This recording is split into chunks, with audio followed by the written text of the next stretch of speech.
Geger. Pengadilan Perdagangan Amerika hentikan tarif Trump. Tanggal 2 April tahun 2025.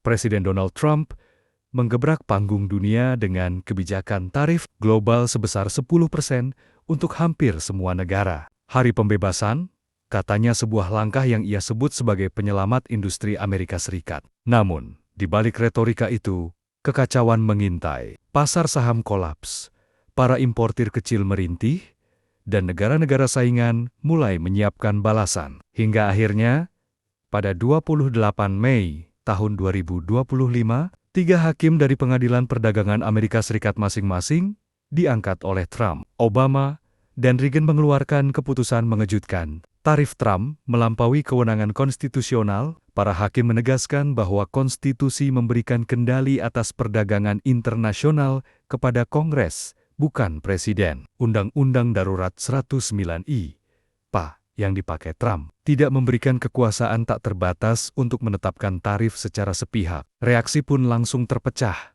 seperti petir di siang bolong. Gedung Putih menyergah, bukan hak hakim tak terpilih untuk menentukan keadaan darurat nasional, ujar juru bicara Kush Desai. Stephen Miller, tangan kanan Trump, berteriak di media sosial, kudeta yudisial. Sementara itu, di sisi lain, 12 negara bagian dipimpin oleh New York dan Oregon bersorak. Jaksa Agung Letitia James menyatakan, kemenangan besar untuk hukum. Presiden tak bisa semena-mena menaikkan pajak. Para importir kecil, seperti penjual anggur Fos Selections yang hampir bangkrut, akhirnya menarik napas lega. Dunia pun bereaksi seketika. Pasar saham Asia dan Eropa melonjak, dolar Amerika Serikat menguat. Istilah taco trade, Trump always chickens, out berbisik di Wall Street. Sebuah ejekan atas pola tarif Trump yang pelin-pelan. Hong Kong menyambut, ini akan membuat Trump kembali ke nalar. Sementara Uni Eropa dan India